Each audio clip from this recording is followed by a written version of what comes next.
We are Journals Out Loud. I am your lovely and captivating host, Louise Palanker, here with a panel of wise and wonderful teens. We've got Drew, Jake, Montana, Aaron, Olivia, Andre. Trish is on the bench. Are you tweeting? You're going to Periscope? What are you? She's periscoping. And we have a very special guest in the studio. He's a very strong man. He just broke the mic stand. His name is Gabe Hoffman, and he can bench press every kid on this panel and produce a movie. The movie is called An Open Secret, which I have seen, and this is a subject that's really important to me because the movie is designed to shine a spotlight on a problem that's happening in Hollywood. Do you want to elaborate on that, Gabe? Sure, and thanks so much for having me. It's really an honor and a pleasure to be here with so many young folks who are interested in getting the message out about this topic. And sure, the subjects are in Hollywood, no question. That's because Hollywood is something that's probably near the top of most people's interest lists. It grabs their attention, and that's exactly what we want to do to raise awareness. Hollywood is, as a metaphor, one of the nicest, most exclusive neighborhoods in our country. Yet, child sex abuse can still happen there too, and the pedophiles can even penetrate the most elite social circles in those most wonderful neighborhoods. So what drew you to this subject matter? Well, frankly, a good friend of mine, Matthew Valentines, who An Open Secret is also produced by, he's been in the film business. We went to NYU together. We were in the same fraternity. We remained friends. And over the years, we talk about a lot of topics, and one was just the general decline of kind of investigative journalism, the type of things that you and I remember on the big three networks, where real work was done to expose important issues, and how structurally, with the changes in technology and media, we don't seem to have as much of that anymore, and documentaries in many ways are picking up where that slack left off. So we thought the concept was interesting, but we didn't yet have anything presented to us that was so interesting, that could be of some societal value. And then Matt came up with the wonderful idea of perhaps exploring child sex abuse in Hollywood. And I say wonderful quite sarcastically. And we did not wish to be filmmakers. I've been lucky and blessed in life, owning a hedge fund for the last 15 years. And it was, to me, simply a matter of, making sure that it happened. So right after Corey Haim had died, which was around the time that Corey Feldman and he had both talked about being abused when they were young and in Hollywood, Matt thought that it was a worthwhile subject. My initial reaction was quite skeptical. Mm-hmm. As terrible as it is that there were two individuals and they didn't name their accusers or specific situations, and how could you make a film based on that? And Matt came up with the wonderful idea to contract with Disarming Films, have Amy Berg as our director. She was Oscar nominated for work on this very similar subject in the Catholic Church in Deliver Us from Evil in 2006, and won an Oscar nomination. And we contracted for simply research. We weren't decided yet that there was enough here to make a film. And Matt said, I lived out there for 10 years, Gabe, trust me. If the research is done, it will be proven. And sure enough, a few months later, 2 1-inch thick binders arrived at my home, along with its CD, just chock full of, information, real research, court documents, private investigators, the sort of digging that led to what you see in An Open Secret. Wow. And you were pretty adamant that you wanted to have kids who would tell their stories without asking to be anonymous or cloaked or disguised in any way. Well, what's really amazing, Louise, is that we were able to even do so. In those binders, we believed that there was between 5 and 10 times as much credible information as was in An Open Secret. I can't imagine, being a survivor of child sex abuse. Thank God I'm blessed. That's lucky. And those of us who aren't can't put ourselves in their shoes. But if you try and you imagine being a survivor of child sex abuse, and someone comes to you and says, I'd like to make a film, You're not going to get paid a dime. We're going to try to raise awareness. You will be out there. Sure, you'll have your last initial, but everybody's going to really find out who you are at some point. That doesn't sound like a role that a whole lot of survivors would sign up for very easily. Do you think that ultimately it's healing to have done that and then be able to walk through the rest of your life with no secret or no shame because you told your truth? One obvious truth that we've learned at Team and Open Secret is that each survivor's path to wellness and to healing is not only lifelong, but it's individual. It's based on that individual's experience. And so, fortunately for an Open Secret and for this cause, there were a handful of such brave individuals who felt that at that time in their healing process, being part of our film was right for them. Mm-hmm. Some have chosen to speak publicly outside of the film. Others have not. Ethically, we don't push that sort of thing in front of anybody. Each survivor does what's right for their own healing process. Mm-hmm. And I think it's just kind of helping them really fully own that this was not their fault, because you've made a movie which says this is not your fault. You're a child. You were a child when this happened. So we're trying to make the problem more widely known so that parents can better protect their kids, and so that kids can understand that if this has ever happened to them, or grown-ups can understand that if this has ever happened to you, as culpable as somebody made you feel, or as part of it, or as interwoven into it as someone has made you feel, the perpetrator, because that's what they do. That's the lies they tell you are that. They are lies. Yeah. And you're a child, and nobody gets to spin that on you, because the sooner that you can let go any responsibility and understand. And I don't think you really get there till maybe age 25 to be able to look back and see that that person was a little boy or a little girl. It's not me any longer. And I now know that that little girl was in harm's way. She wasn't protected, and nothing that she did, no matter what she was told, was her fault.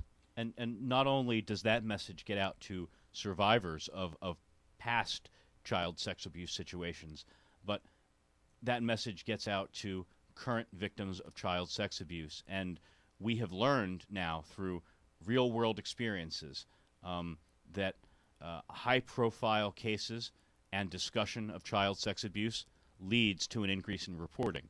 It's been termed the Savile effect, based on what happened with Jimmy Savile in the UK, and that was something which, without getting into detail, puts what an Open Secret depicts in Hollywood relative to their Hollywood on a completely different level. He was a top, 50 or 100 celebrity for decades over there. So they have seen, since that has come out in about 2013, an increase of something like 30% in the report of current child sex abuse cases to Scotland Yard. Additionally, I just came back from Europe, and in all the headlines, there is a massive investigation underway where authorities in Great Britain are saying, not on our watch, and we will go anywhere and everywhere to dig up these rings, because they work together, as is illustrated in your film. I'm going to throw to the panel and see if any of you kids have a question for Gabe. Well, this is a very controversial subject matter, and I'm an amateur filmmaker myself, and I'm just trying to wrap my head around how difficult it must have been to actually make this film. Like, it's hard enough to get a bunch of friends together to make this, but this is a more professional. First off, it's a more professional film, and the subject matter itself, I have a feeling, would cause a lot of ire amongst people that you'd normally want to turn to make a film. Like, what troubles did you run into? So you're touching on a couple of parts that are important. I'll start with the last one, and the last one is more of messaging, and that is, certainly you have this very dark work of art. That becomes the job of the owners of the film rather than the filmmakers themselves who are actually behind the camera to make sure that it is appropriately presented to the audience for whom it's intended, right?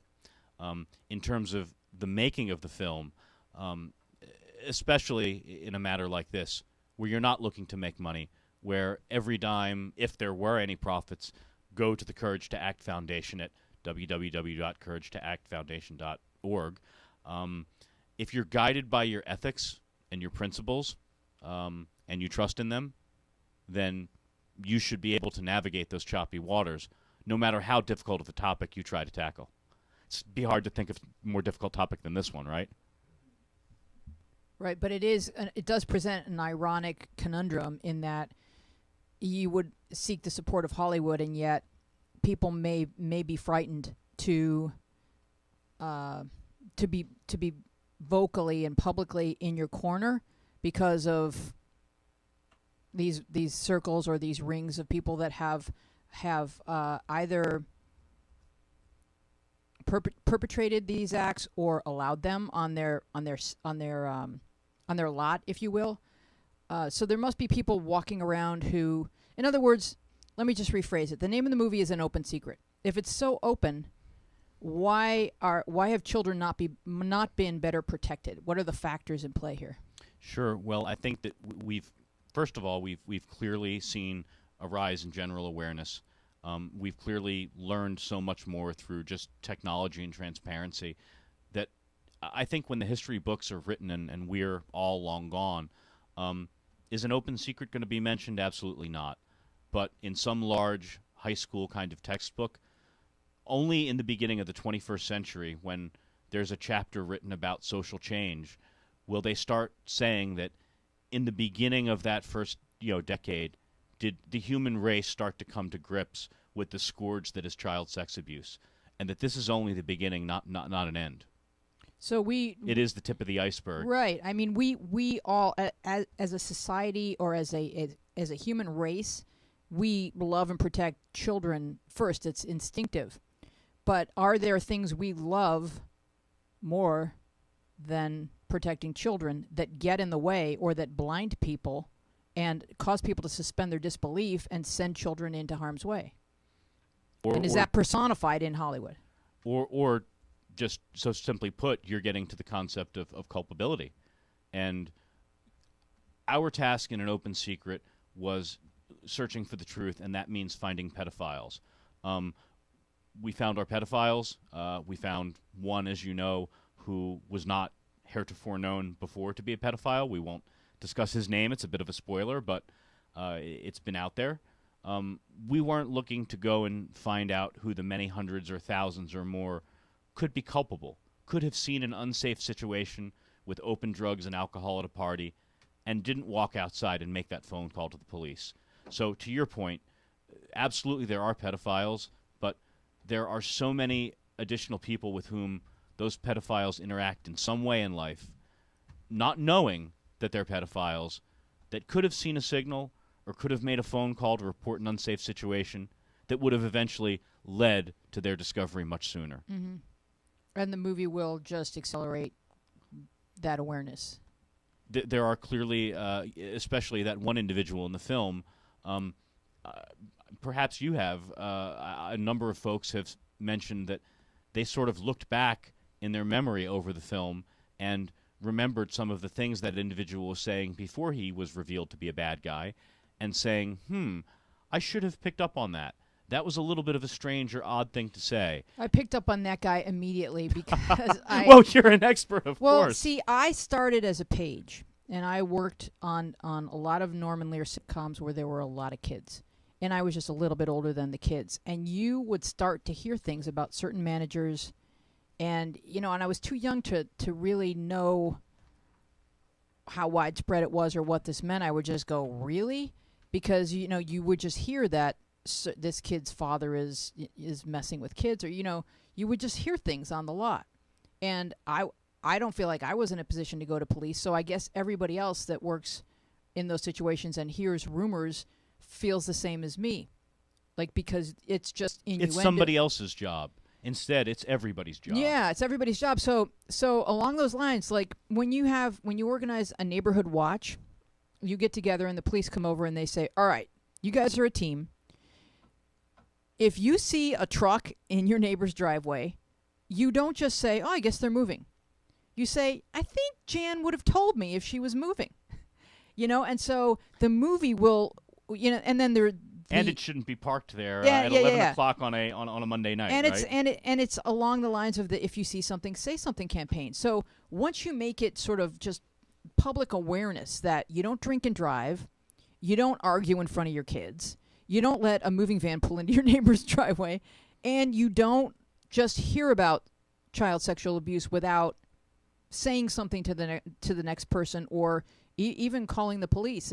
And I don't even know what they would say if I said I heard a rumor. Like, they may say, well, we need more than that. I don't But know. if you reported a party and said address such and such, I Yeah. have just left, there are open drugs and alcohol, there are dozens of adults and dozens of 14 to 16-year-old children, I bet they'd be over there pretty quickly after just one such anonymous phone call. Sure, that would, because they could show up while the party was still in effect, and see that there were underage kids there, and that this wasn't a safe environment for children. But with child sexual abuse, there's rarely a smoking gun. There's no film. There's no fingerprints. There's nothing.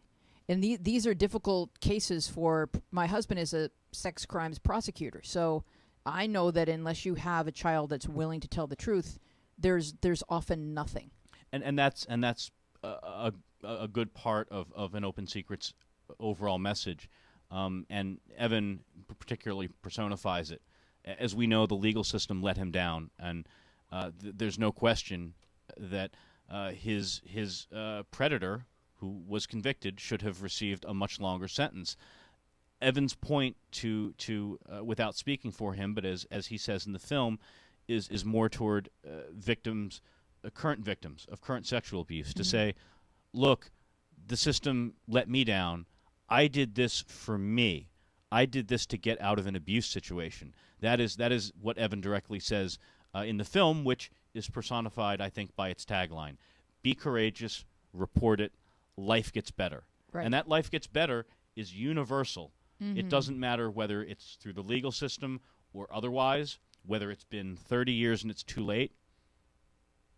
Being courageous, reporting it, and getting on with your life. Right. Just the act of speaking out against your abuser is extremely healing. Olivia. Well, a point that I wanted to make is, like, I grew up here in Los Angeles. Like, this is where I'm from. I have both parents in the industry, and this is what I choose to do. Like, it's what I'm studying in school, and it's what I've always wanted. And it's interesting how this bleeds into everything we do here. I mean, I've heard it since I was a child, that if someone approaches you and they're like making these promises to you, and they ask to take you to another location, or they invite you to an exclusive thing, since I was a child, I've been told by my parents that you never go with them. And that wasn't like when you're at the park, don't go with a stranger. It was, when you're in my office, do not go.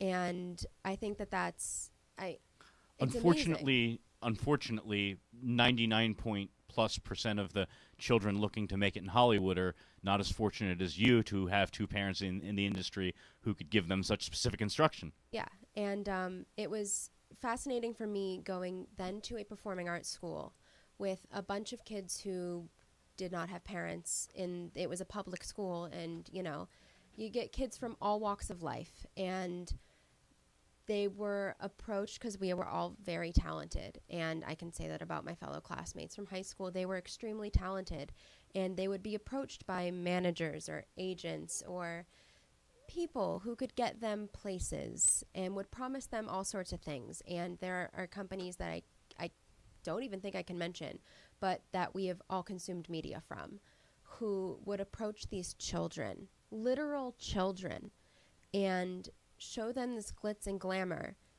and then they were never the same. And it was something that even at a performing arts high school in Los Angeles, we couldn't talk about. And I think what this movie is doing is starting the conversation, and I think that that's really important. Well, thank you. And as we've seen from the Savile effect, hey, that's proven over a large country over years.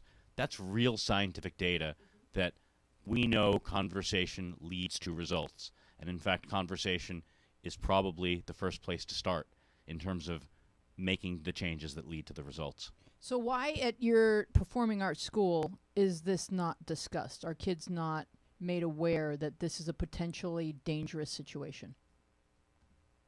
I mean, it's messed up. But some would say that it happens one time and then you're a star. What? And it's like, it's bone chilling. And it's, you know, we hear it all the time is you do a little something, blah, blah, blah, and then you get this thing. And that's awful. It's like kids repeating the lies that the predators tell them. Exactly. That's exactly what it is. And it's never one time. Like, I think everybody in this room can be like, okay, that's a lie. But I mean, and you hear it, and it's, you do what you can to get ahead, forgetting that you're a child. Because I think you get into those offices and all of a sudden you're being treated differently. They're saying yes to you because you are the talent. And you forget that you're a child, and you forget that it is your responsibility to grow up and to be a child. And there are adults taking advantage of you. And that's the same with any intensive pursuit that any child might go after, whether it's in entertainment, sports, or otherwise, where structurally they're just the nature of it, and that intense study and pursuit forces them to be away from their parents for longer periods of time than normal children. Nobody says don't ride a motorcycle. We're not saying don't have your children try to be actors. We're saying recognize that it is a motorcycle, that is a structural vulnerability, and take the appropriate safety precautions of a helmet and knee pads and the sort of things and reforms that, you know, we and others can see are quite obvious to enhance child protection and have real mandatory minimums and so on and so forth. So what kind of led me to your film was, you know, and I sort of described this to you over the phone. I was watching this Cary Grant movie with this really very talented child actor, and then I went on Wikipedia and found out the horror that was his adult life, and I read Corey Feldman's book, and I kind of had sort of a moment where I said, is it possible that this is the real reason why we hear so many former child star horror stories, that this is what's happening to them? It's not just, oh, too famous, too spoiled, or too entitled, or what if it's this? Well, what we do know, scientific studies have proven, is that survivors of child sex abuse, if left untreated and if they do not confront their issues, can lead to higher rates of drug and alcohol abuse. So there are plenty of those like Corey Haim who are not even with us on this earth to tell their tale.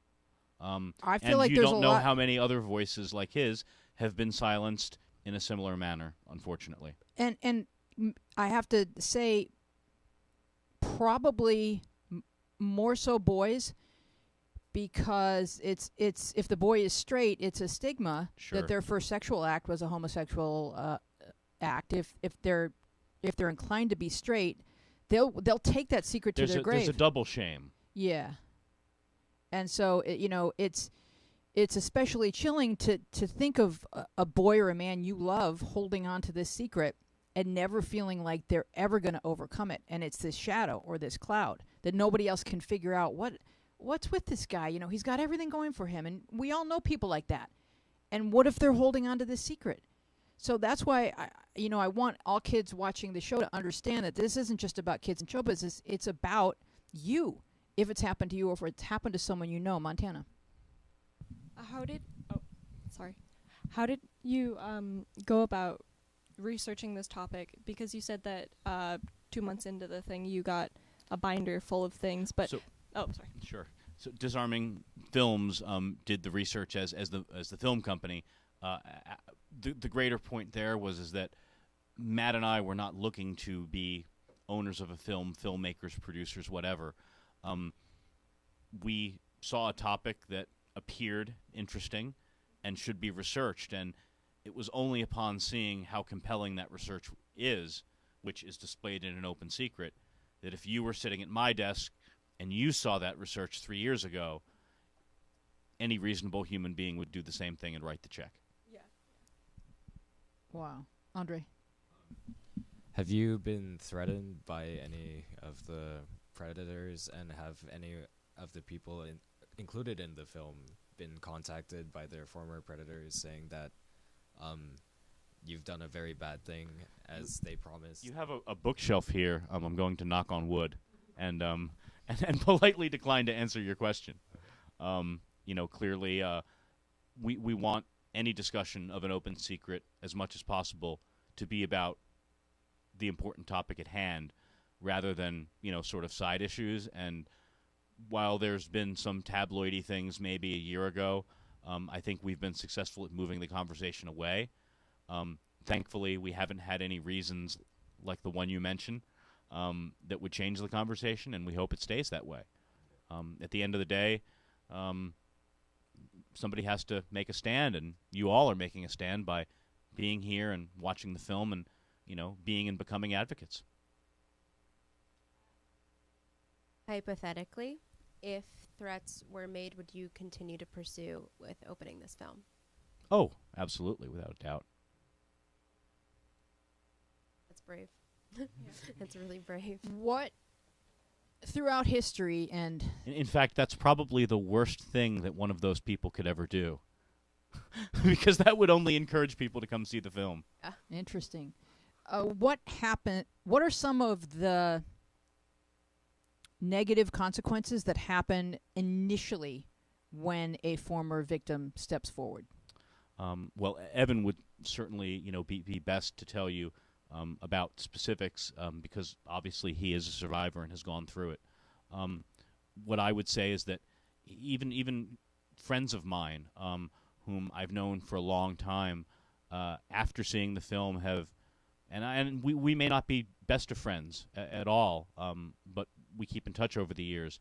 By no means am I within even their closest 50 or 100 friends, but after seeing this film, they reach out to me and they talk on the phone about their story, and it may be the longest conversation we've had for 15 or 20 years. Wow. And they talk about things like having families torn apart, whether it's a family member or not, because it can be a cousin's husband or wife, or it can be a relation of a relation. So that's a particularly difficult road that many have to overcome. Is the family aspect, but despite all of it, no matter how bad that can be, that road is worth traveling because it's better than being in an abuse situation. Or then it's better than holding on to a secret, because I find that I feel that secrets are corrosive, Yes. and that it as much as painful as it is to step forward and possibly not be believed, or possibly be threatened, or because if some of these abusers are powerful people, I think what the panel is alluding to, that there could be a lot done by organizations to keep people from speaking. Olivia? Thankfully, we do have the case of Brian Peck, which is of public record, and as we know, per the Daily Mail article in the UK of June 8th, that he is still allowed to work in the same buildings as children and all of that. But we do know, as a matter of public record, that his accuser at Nickelodeon was able to remain anonymous and continue with, presumably, his career. So we do know that it can be done, and that being courageous and reporting it does not necessarily mean that each and every path down that road is like walking barefoot on broken glass. That for some it can be easier than others. The most important thing is to get to that other side. Liv? So I know right now we're specifically talking about this happening to children in Hollywood, but I mean, we have a group of kids in this app and that have called into the show over the last 5 years who, I mean, we've heard stories. It's always, it's I can't cite specific examples because that wouldn't be fair to them, but it's like always like, oh, or my friend's dad or a stepfather or even like a cousin. And it's, I think, inspiring for those kids to hear that people can come forward and make it to that other side that you're talking about. Like, personal tidbit, like when I went to a camp that I won't name, group of my friends and I had to go to the director of the camp because of a counselor that we had. And Weezy just said, secrets can be corrosive. It took us to the end of the summer. We started there in June, took us till August to come forward. We were all 13-year-old girls in this camp group. And it was small things, nothing necessarily big happened, but it all gave us that icky feeling. And sure, where it wasn't one or two times and it could be just an accident or right. something like that. You saw clearly enough signals to make a report. Exactly. And we were children, and we went to adults about it, and adults sometimes tend to believe adults. And we were all taken into separate rooms, and our stories were all compared and contrasted, and our parents were contacted. But eventually, you know, all the details came together and the evidence was there.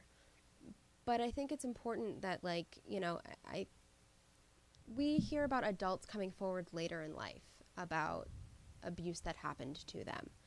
And how do we, and I guess this might even just be a question for the room, it's like, how do we inspire these children who this is happening to right now in this city to come forward and say something? Well, why not start with the other side of that question?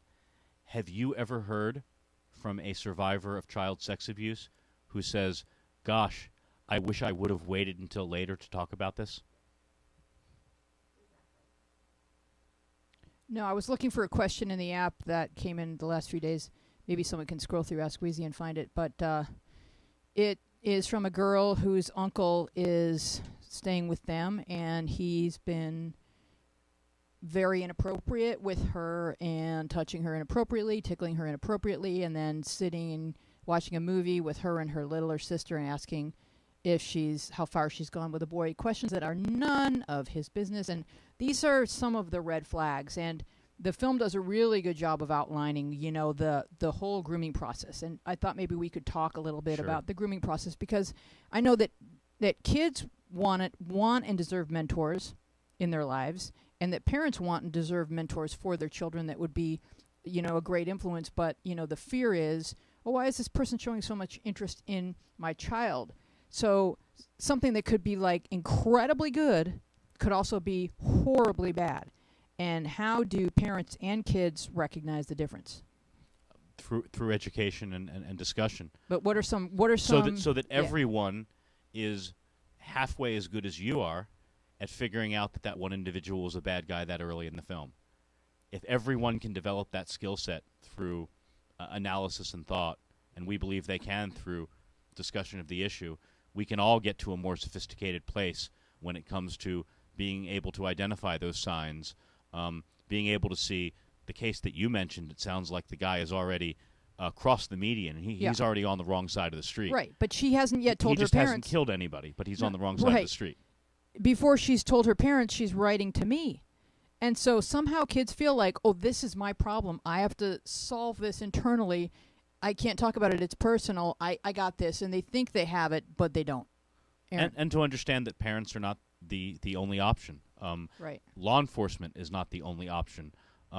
It may be your path may be through counseling. It may be through reporting it to your minister or your pastor or your rabbi.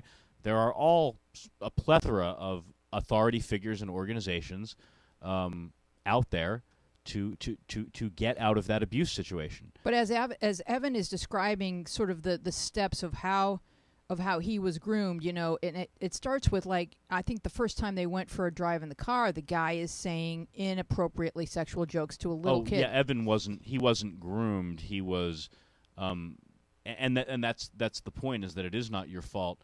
The predator has decided for his own reasons that he or she is attracted to the girl or the boy. That is not the victim's or the survivor's fault. They have chosen you for their own reason that has nothing to do with you. And then they'll say things like, you know, do you masturbate? Like things that are none of their business. Nor is it your responsibility to answer that question truthfully. You, like, the adult version of you would say, get the F away from me. Like when this creepy uncle is touching her butt. The adult version of her will say, what the F do you think you're doing? but the child somehow thinks, oh, I don't want to cause a scene. Which is interesting because kids cause all kinds of scenes in other contexts. So how is it that children are sort of hypnotized regarding sexuality? Aaron. Well, regarding that question, I think that especially for things like family, if you're younger, there's nothing but your family, like, kind of, when you think about it. Like, you got your school, you got your friends, kind of, but, like, what is your world? Your world is your family. And sure, you do make scenes about all sorts of things, but, like, when it comes to your family, there's this sense of importance that you can't get anywhere else. And it's like, oh wait, this is how I live, this is how they live, and I'm here because of them. If I jeopardize, if I reach out, and you're correct. There is only but one important thing to keep in mind, and that is the only thing which is more important than your family potentially is you. Yes, absolutely. Your health, your well-being comes first. Olivia. Well, I think what something that you were trying to say, Wheezy, was why don't these kids come forward when this is happening? And if it is, let's say, someone in Hollywood, someone giving you a job, they can threaten you, and they can threaten you very easily. Well, I'm doing this for you, and that won't happen if this doesn't happen with me. Right. And I risked this, and I did that, and I all these things that I sacrificed for you, and you're so ungrateful, and you're never going to make it. I will make sure you never work in this town. As a coach could do for a junior national traveling soccer team, talking about whether somebody gets playing time or not. Exactly. Yeah, they could. My brother works as a cadet in the LAFD, and in their initial meeting, they tell you that if someone in the station comes to you and is like, I can be the person whether or not you go forward or not, for any reason, whether it's like a sexual favor or being essential, like them hazing them, any reason, they are told to come forward no matter what. It will not change their position in the fire department. It will not change their likelihood of then being hired later in life. They say, come forward, we want to know that. But we don't have that everywhere, especially here, especially in this industry. Yeah, something that's been on my mind this whole time is, like, you're saying come forward and etc., and that's absolutely what you should do. But I'm wondering, like, especially if you're a child, like, what are your resources regarding all this? Like, sure, you can go to these people, but, like, what legal options do you have? Like, how much control can you really have when you're so young? Let's step back for a minute. If a child who is currently suffering an abuse situation, they have already suffered so much, and they have had to display so much bravery just to have dealt with that situation, that any other path they could possibly take forward to get out of it, there is no way that path could be anywhere near as hard as what they've already had to endure. Wow. And they just don't realize it. When you're in that situation, it's like you're trying to run up a 45-degree angle hill. Yeah, and you don't know that you can turn around and go back down. Exactly. Yeah. Wow. But along those lines, also, sure, you can go this way and you can go this path, and it'll be much easier than what you've been going through before. But do you feel that there are any shortcomings in the resources available? Oh, well, certainly. I mean, specifically, first of all, we could treat children's workplaces in the same legal manner that we do schools. So it varies by state, but in states, universally across the country, there's a certain distance which a convicted sex offender cannot go even within the building. There is a bubble wrap placed around a place where there are mass gatherings of children. Why should that be treated any differently than a studio lot where there are mass gatherings of children? We're not talking about the corner ice cream shop where there's one or two 15 or 16-year-olds who work at a part-time job.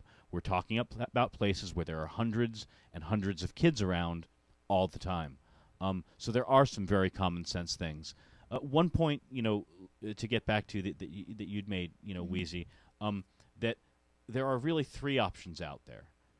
And I guess that's a bigger part of the discussion, that your options are simply not to do nothing or to fully, report if you're someone who thinks they see something suspicious. But there's a third thing, and that's the being alert, the being aware. Like if you're a large Hollywood organization, to say, you know what, there's this 2012 Child Performer Protection Act. It says that everyone who comes into contact with children with certain job titles has to be registered. Now, gosh, I'm an organization with 50 people, 500, or 100,000, and I have all of these names of folks who work with children, who work for my company or organization. How difficult is it to take each one of those names and punch them into the computer once and make sure that they are all registered? So there are some very common sense things that we can be vigilant and we can help without trying to say, okay, well, we're not law enforcement, therefore we never have any responsibility and we never have to do anything. Montana. With the predator that you had in the film that you identified, and I'm not going to say his name, but how was it possible to get an interview with him? That seems like the hardest thing, even harder than getting interviews with the survivors, because that puts the whole movie is against him. What was he told? Well, he was told, honestly, the truth, that we were making a film about child safety in Hollywood.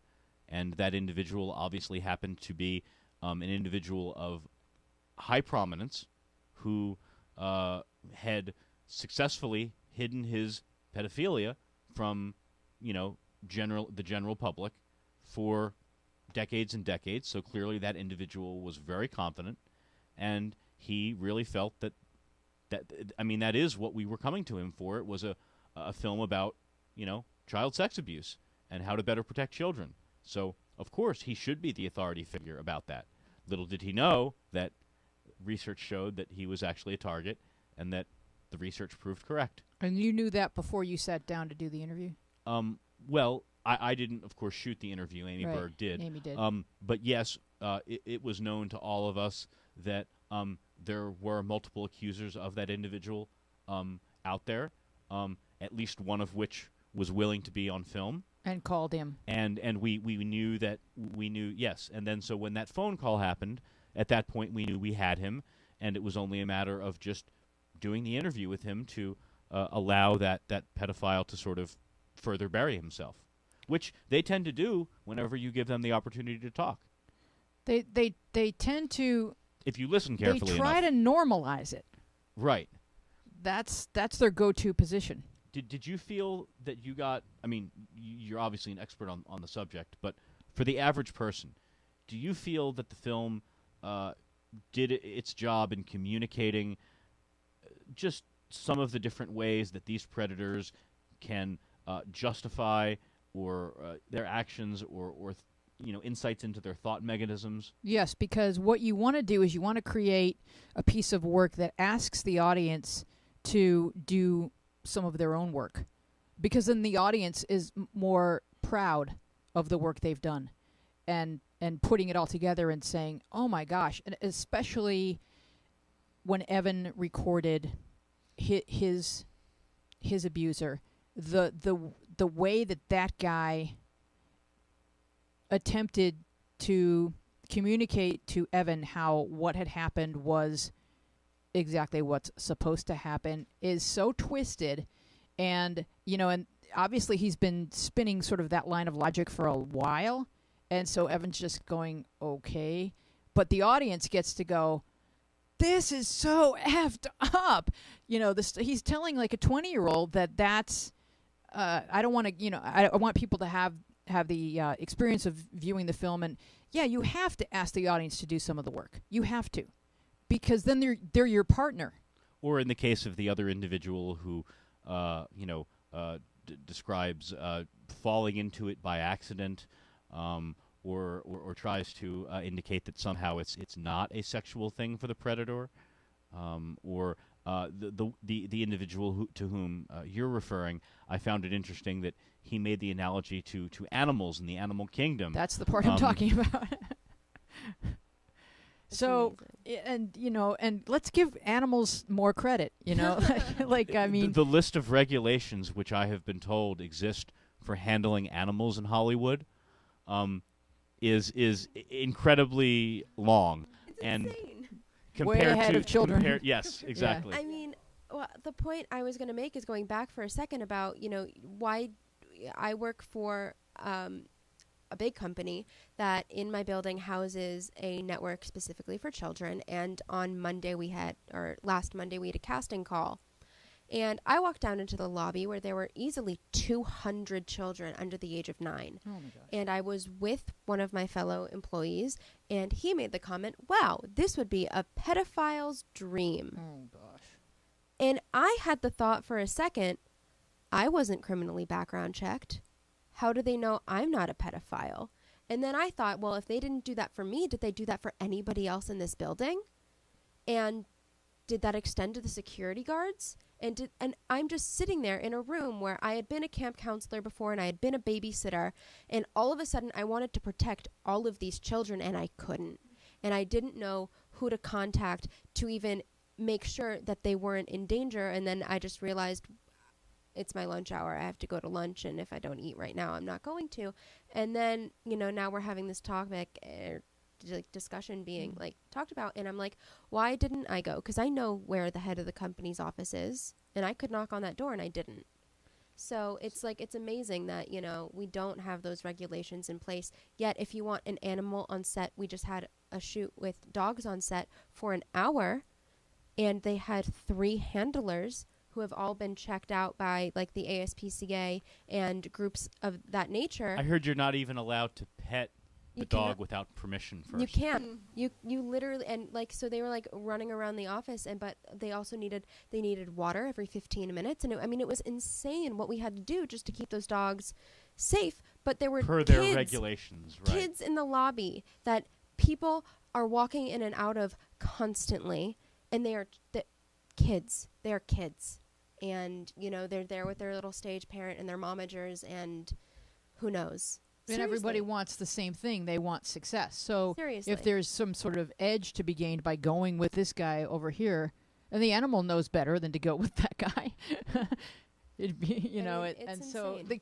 the kids and the families are especially vulnerable because they're so hungry for something. And hopefully, not only so vulnerable because they're hungry, but it's I would almost take it as a structural situation that, again, whether it's high-level athletics or music or entertainment or Hollywood, you're talking about something where, hundreds, if not thousands, are going for, 1 or 2 or 10 spots. The odds are against you. Right. And because the odds are against you and it is so difficult and competitive, it just leaves a vulnerability. I hope that An Open Secret shows that victims of child sex abuse in Hollywood are not the result of some errant stage mom or stage dad, generally speaking. I'm sure there's a few of them, but the vast majority of victims and survivors come from your average, everyday, normal households who, at some point, have to hand their kid off to the system just like they would drop their kid off at school, except the system does not protect their children in the same way that the school would. Mm-hmm. So let's talk about the rating really quickly, because you guys received an R rating for a movie designed to protect children. The children need to see to get the message. And there's nothing in the movie that's salacious. So how do you explain that rating? And is that somehow Hollywood trying to stumble you? Well, thanks for sharing your opinion on that. I appreciate that as an expert opinion. The MPAA was nothing but supportive and proactive throughout the process. They recognized, I did not directly interact with them. Our team did. But they reached out to our team proactively at the highest level during the process.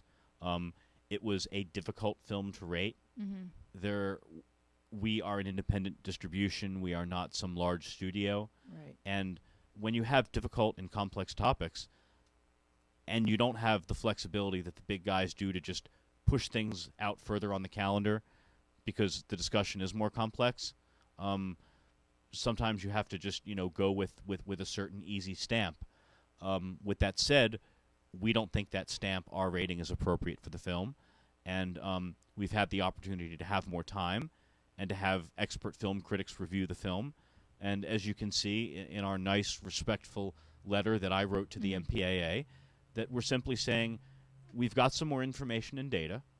We present it now that we've had that with the reviews through the fullness of time, and we'd like to respectfully restart that conversation, not only with you, but with our audience, and at least use the letter as a form, if nothing else, to present to our audience what we believe are our facts about the descriptions in the film, because that is the sole reason for the rating.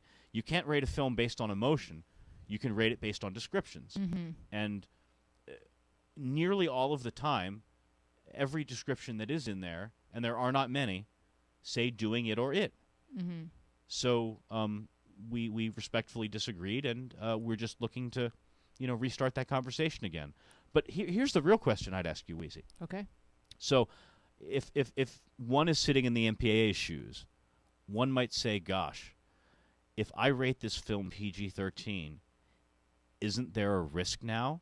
Because somebody who is 14 or 15 or 16 can walk into the theater by themselves.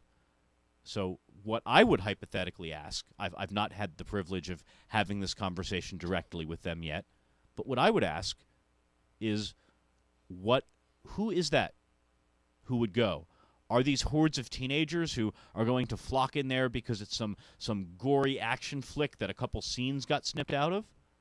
No, it's probably a current victim of child sex abuse, or someone who knows a current victim, or someone who wants to learn more about the topic for a very specific reason, and they're probably sneaking off from their group of friends at the mall to go and do it. And if someone is so motivated on their own as to want to do so, that should be permitted, and there is little risk in that and very much reward. So here's a tricky piece of business. Ideally, no child would ever be subjected to child sexual abuse, and no child would ever have to know that this is a thing that happens until they're old enough to find out that it's a thing that happens. I was told, don't take candy from strangers, they'll take you away. Nobody ever told me you may be molested, or you may be raped, or you may be murdered, because nobody wanted to freak me out. But that was enough of a message for me to have. But what my mom didn't tell me was that it could have been my ice skating coach, or somebody who wasn't giving me candy but was giving me attention. So she didn't tell me the whole story. Thank God I was not molested. But I feel like your film is a conversation that parents should have, because I don't feel like we can take the chance that, God willing, they won't be molested. I feel like we have to have that conversation with kids, and there's nothing in your movie that's so frightening other than, hey, don't let someone talk to you sexually. That's a red flag. Montana. So I know some people who have had experiences not like this, but sort of akin to this, where a teacher was acting inappropriately, but not to the degree where it's illegal. So they felt like they couldn't go to their parents, but they also definitely couldn't go to the authorities, because the authorities would just be like, oh, they haven't done anything, not my problem. What would you tell kids that know something's going on, but have no, legal leverage, I guess, in the situation because it hasn't gone far enough? How do you make it out? What do you tell them to make it not go that far? That is specifically why we used very generic terminology in the film's message of be courageous, report it, rather than report abuse, but report it. So I went to a high school in a upper middle class community, very fortunate in New Jersey, about 1,600 kids in the school. And there was one particular math teacher who everybody, sort of talked about as a creep. And, he wasn't a math teacher of the smart kids. It was kind of the average to below average sort of, tracks of math. And, girls would complain that he sort of, might have his hand on their back for 5 seconds and just, what have you. Nothing that was ever, over that line, but that he was a little creepy. And if nothing else, the word was spread so that everybody stayed away from him. And, when I learned that about 10 years he had been at that high school for a long time, and as far as we knew, he had not molested or done anything wrong. But then there was one time, about 10 years after I graduated high school, where he did cross that line, and it was ever so briefly. It is described in public newspapers. ever cross that line so briefly with his hand, just below the waistline, in the rear, just for a second or two. Whereas if nobody had ever spoken up for 20 years and there had not been a steady stream of sort of complaints to the principal's office that this guy's creepy, this guy's creepy, this guy's creepy, that might have not been enough to have pushed the authorities over the edge to firing this person. So even, if it's reporting what you and your parents and your faith have instructed you and the authorities as creepy and inappropriate behavior, that is it, and it should be reported. Even if it's not criminal in and of itself, it may prevent a crime down the road. Yeah. You're building up a track record, a rap sheet, if you will. Yeah, but in the example that you gave, it took him 20 years to get fired. Because he never, to the best of everyone's knowledge, he never actually committed molestation in that school. He was, trying to sort of walk down that road, but he never got quite that far. Now, incidentally, this person's son, a number of years later, actually, it made the public papers again. A normal middle-class community in which they lived in the same community, was ended up going to jail for a very long time for some very lurid sex and drug-related crimes. Wow. Oh. So we don't know what went on in that family after all, Right. Yeah. whether it's hereditary or otherwise. Liv? You mentioned earlier when we were discussing the rating of the film that that you do want it to be a lower rating, and I agree, because the kids who would be going to that would be the kids going for a very specific reason. And I think that it's interesting that, it is so taboo that it needs to be an R rating. That's honestly ridiculous, the fact that we can't talk about child abuse to children. Right, and I guess the question really would be, what is, what you talked about is sort of for us is almost like the cherry on top. Like, well, with this rating, look, more people could see it and it would do good. The issues that we have are twofold. One is that we believe on the merits itself of actually how ratings are determined by the content of the actual language used, that this does not even approach R. That is our view based on facts and based on rating precedents.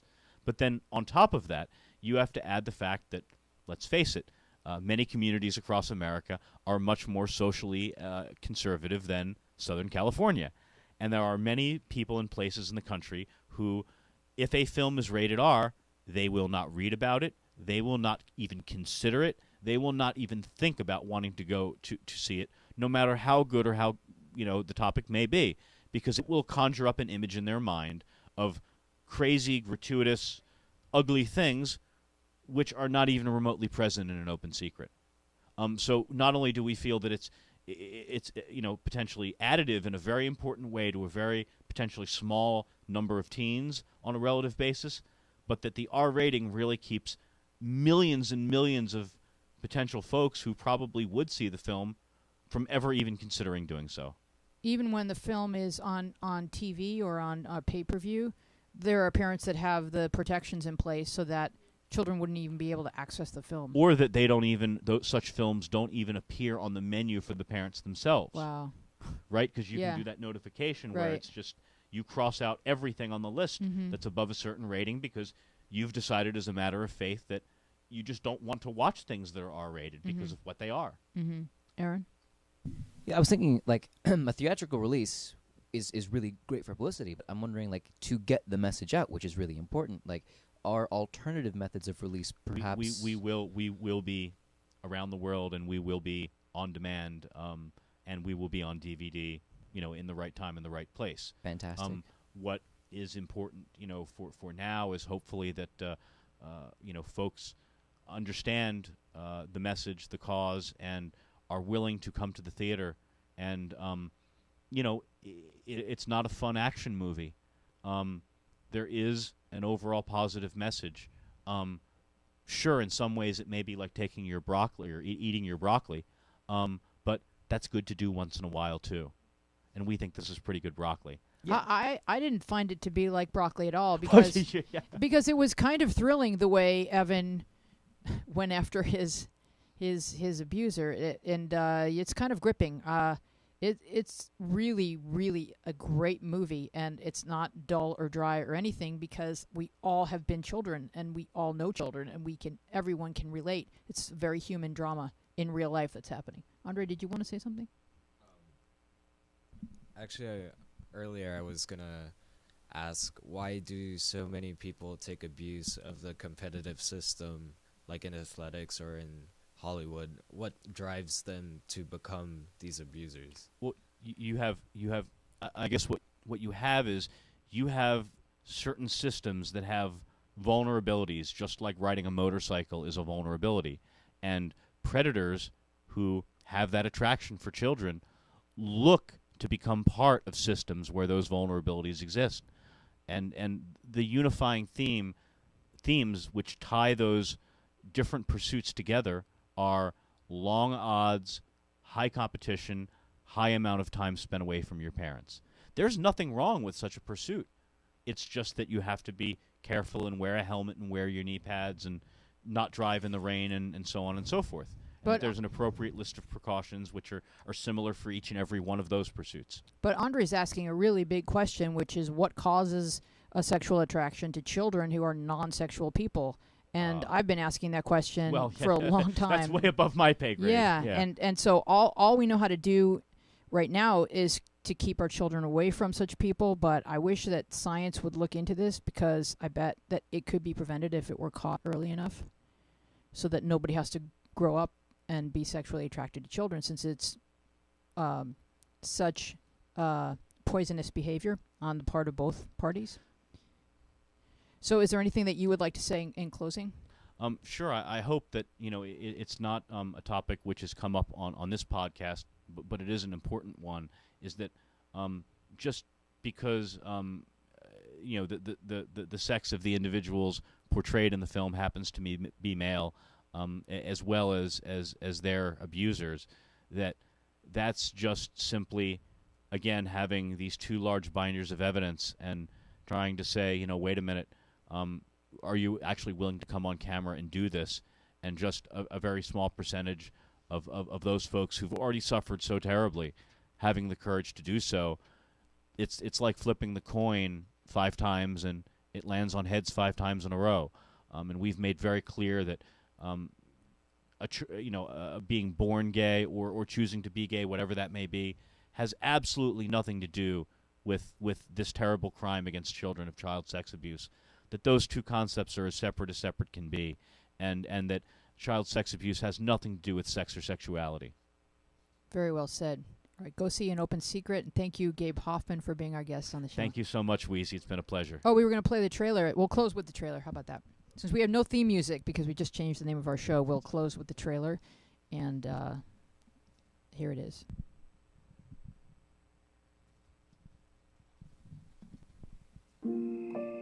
I think every little kid dreams about being famous and being in movies. This is California. This is where you make it. This is where it all starts. You'll get signed by a label. You can star on Disney Channel. What kid wouldn't want that, right? I remember you asked me if I ever did anything with the guy before. I was not interested at 12. You're not recording this, right? Looks like an angel. Hollywood doesn't have any system in place to protect anybody, and children are way down on that list. Children need management just like everybody else. Walk like an angel. Everybody liked him. He became part of the family. In the beginning, it was happy, and then things started changing. You talk like an angel. They pick on people who they know will be victims. You have an adult who is manipulating the child. Just getting, hired on the spot like that had never happened before. It was obvious that something was going on. You fool.